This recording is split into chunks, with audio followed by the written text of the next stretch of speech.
हमारे पूर्वजों ने इस धरती को हजारों सालों से संजो कर किसी बच्चे की तरह रखा है, मगर आज हम अपने इसी पुश्तैनी मकान को लगातार आग लगाते जा रहे हैं। और आज स्थिति इतनी बदतर हो चुकी है कि हमारे धरती को घर बनाने वाले सबसे ज़रूरी अंग भी दम तोड़ने लगे हैं। हम आखिर किन चीज़ों की बात कर रहे हैं और क्या स्थितियां अब इतनी बिगड़ चुकी हैं कि उन्हें संभाला ही नहीं जा सकता? जानने के लिए चलिए शुरू करते हैं आज के एक और दिल दहला देने वाले एपिसोड को। दोस्तों, आज हम एक बार फिर से बात कर रहे हैं अमेज़न के जंगलों की। आज इस बारे में बात करना इसलिए ज़रूरी हो गया है क्योंकि हम आपसे ये कहना चाहते हैं कि अगर आपके पास इतनी क्षमता है कि आप अफ्रीका जाकर ट्रैवल कर सकते हैं तो अमेज़न के जंगल को अभी ही घुमाइए, क्योंकि मानवता के हालात ऐसे लग नहीं रहे हैं कि हमारी अगली पीढ़ी कभी इन जंगलों को देख भी पाएगी। कुछ समय पहले अपलोड की गई अपनी एक वीडियो में हमने आपको बताया था कि जो उल्कापिंड धरती पर डायनासोर्स का विनाश लेकर आया था उसने हमें एक जीवनदायिनी जंगल भी दिया था, जिसे आज हम अमेज़न रेन फॉरेस्ट के रूप में जानते हैं। अमेज़न इस विश्व का सबसे बड़ा जंगल है जिसका अस्तित्व हमारी मानव जाति के लिए किसी भी संसाधन या टेक्नोलॉजी से बहुत ज़्यादा ज़रूरी है। ये हमारे लिए हमेशा से कितना ज़्यादा महत्वपूर्ण रहा है, इसके लिए हमें अपने इतिहास में जाना होगा। आज से तकरीबन 12,000 साल पहले अमेज़न रेन फॉरेस्ट का टोटल एरिया लगभग 6 मिलियन स्क्वायर किलोमीटर के बराबर हुआ करता था। यहाँ करोड़ों नहीं बल्कि अरबों पेड़ हुआ करते थे। बीते हुए कल की ही इस सुहावनी तस्वीर में आपको सिर्फ अमेज़न में 80,000 से ऊपर पेड़ों की प्रजातियाँ देखने को मिल जाएगी। वहीं यहाँ जानवर और चिड़िया इतनी वैरायटीज़ की हुआ करती थीं कि उनकी गिनती करना ही अपने आप में नामुमकिन था। मगर पेड़ पौधों और पक्षियों के अलावा यहाँ एक और प्रजाति रहा करती थी जिसे इस जंगल ने अपने बेटों बेटियों के समान पाला, और उस प्रजाति का नाम था मनुष्य, यानी कि हम लोग। मानव इतिहास में इंसानों की जितनी भी प्रजातियां आई उन सब के तार कहीं ना कहीं अमेज़न रेन फॉरेस्ट से ज़रूर जुड़े हुए थे, जो इस बात को साबित करता है कि इस वक्त हम लोग चाहे दुनिया के किसी भी कोने में क्यों ना हो, मगर हमारे पूर्वजों को अमेज़न के जंगलों ने ही पाला है। सोचिए, इतने हजार सालों से अमेज़न के जंगल मानवता के लिए रीढ़ की हड्डी बनकर खड़े रहे। दुनिया के किसी भी कोने में चाहे कितनी ही आग क्यों ना लगे, चाहे कितना ही प्रदूषण क्यों ना फैले, अमेज़न के जंगलों ने हर समय सीमा पर उस प्रदूषण को अपने अंदर सोख लिया और मानवता को फिर से बिना किसी चिंता के विकास करने का एक और मौका दिया। सीधी भाषा में कहें तो अमेज़न के जंगलों ने हम इंसानों की माँ बनकर हमारा ध्यान रखा।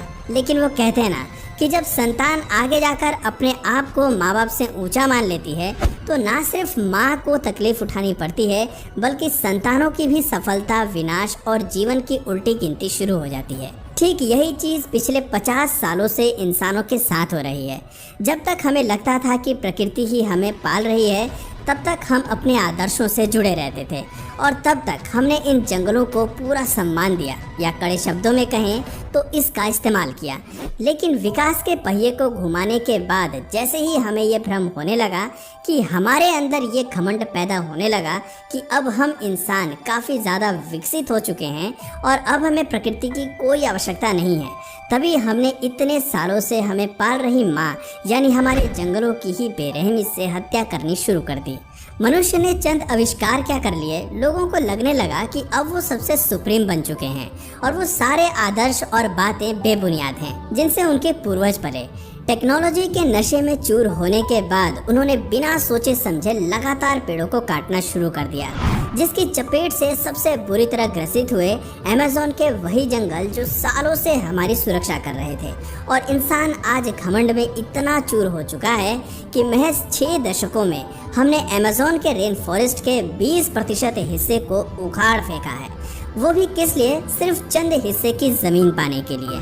आज दुनिया भर के लोग अमेज़न के जंगलों की कटाई कर रहे हैं, नदी के प्रवाह को रोकने की कोशिश कर रहे हैं और अगर समय कम हुआ तो सीधा जंगलों में आग लगा रहे हैं, बिना सोचे समझे कि उस आग की चपेट में आने वाले लाखों जीवों का क्या होगा। उन दुर्लभ पेड़ों का क्या होगा जो हमारे इतिहास की धरोहर को आज तक संभाल कर रखे हैं, इस उम्मीद में कि शायद आगे आने वाले वक्त में वापस से उनकी ज़रूरत पड़ेगी। ये अमेज़न के जंगल जो धरती पर अनगिनत सालों से संतुलन बनाकर चल रहे हैं, इन्हीं के कारण ही इंसानों ने बड़ी से बड़ी प्राकृतिक आपदाओं को भी झेला है और फिर भी जिंदा होकर उभरे हैं। लेकिन आज लगातार हो रहे इस अत्याचार को देखते हुए कोई इस बारे में आवाज़ नहीं उठा रहा।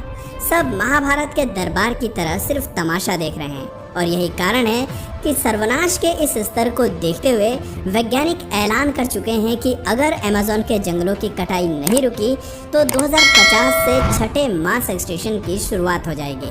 और वो कैसे, चलिए डेटा के आधार पर आपको इस बारे में जानकारी देते हैं।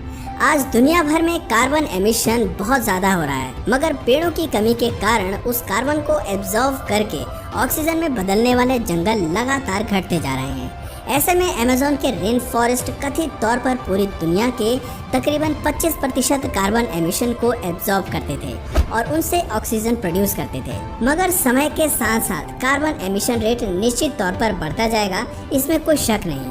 ऊपर से अगर इतना बड़ा कार्बन का एब्जॉर्ब करने का माध्यम दुनिया से नष्ट हो गया तो धीरे धीरे हमारे एटमॉस्फेयर के कंपोजिशन में ऑक्सीजन की मात्रा पॉपुलेशन के हिसाब से बहुत नाम मात्र ही रह पाएगी, जिसके बाद लोगों को तब तक मरना पड़ेगा जब तक जनसंख्या वापस से ऑक्सीजन के बराबर नहीं आ जाती। इसके अलावा दुनिया का 20% पीने लायक पानी अमेज़न के नदी से ही निकलता है, लेकिन अगर जंगलों का खात्मा और नदी के प्रवाह को रोकने की यही कोशिशें लगातार चलती रहीं तो ये नदी भी दूषित हो जाएंगी, जिस वजह से भविष्य की पीढ़ी के पास पीने के लिए पानी तक नहीं रहेगा और हालात इस हद तक पहुंच जाएंगे कि इंसान को पीने के पानी के लिए एक दूसरे की हत्या तक करनी पड़ेगी। लिस्ट सिर्फ यहीं पर खत्म नहीं होती, बल्कि पूरी दुनिया की बायोडाइवर्सिटी को मेंटेन करने के लिए अगर कोई एलिमेंट हमारी धरती पर सबसे इम्पोर्टेंट है तो वो है अमेज़न के जंगल, जो अपने अंदर विश्व के आधे से ज़्यादा ज़रूरी पक्षियों को शरण देता है। इन केस अगर वो पक्षी भी जंगल के साथ खत्म हो गए, जो कि इवेंचुअली हो ही जाएंगे, तो फिर दो बड़े बदलाव देखने को मिलेंगे। पहला तो ये कि प्रकृति की फूड चेन बहुत बुरी तरह से डिस्टर्ब और डिस्टर्ब हो जाएगी, जिस कारण जो लोग अमेज़न में नहीं रहते हैं वो भी बेवजह मारे जाएंगे। इसके अलावा पक्षियों का होना दुनिया भर की फसल के लिए भी हद से ज़्यादा ज़रूरी होता है, लेकिन अगर ये नहीं रहे तो विश्व के वर्तमान समय में मौजूद काफ़ी हरे भरे इलाके बंजर पड़ जाएंगे, जिसका एंड रिजल्ट ये होगा कि शायद आज से 6 से 7 दशक बाद हमारे पास खाने के लिए ना तो मांसाहारी भोजन बचेगा और ना ही शाकाहारी भोजन। ऊपर से अमेज़न के जंगल जब हट जाएंगे तो सॉइल इरोजन भी बर्बाद होगा। ग्लोबल वार्मिंग की वजह से मुंबई जैसे शहर पूरी तरह डूब चुके होंगे और लोगों के रहने के लिए जगह कम पड़ जाएगी। इन शॉर्ट, जिस जगह के लिए हम लोग प्रकृति को धरती से छीन रहे हैं, उस जगह को प्रकृति हमसे हमेशा हमेशा के लिए छीन लेगी।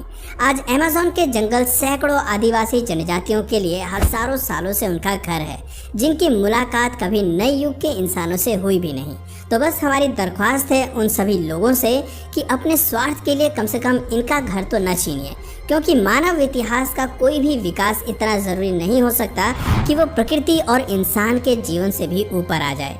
जाते जाते मैं प्रकृति के ऊपर बहुत ही खूबसूरत लाइन कहना चाहूँगा, जो मैंने भी किसी बुद्धिमान शख्सियत के मुंह से सुनी है। उन्होंने कहा था कि हमें धरती और प्रकृति को उस तरह ट्रीट नहीं करना चाहिए जैसे हमें ये अपने पूर्वजों से विरासत में मिली है, बल्कि हमें इसकी देखभाल ऐसे करनी चाहिए जैसे हमने इसे अपनी आगे आने वाली पीढ़ी से उधार में लिया हो। वैसे आपके जहन में कौन सा ऐसा मुद्दा है जिसके बारे में हमें आवाज़ उठानी चाहिए, नीचे कमेंट करके ज़रूर बताइए।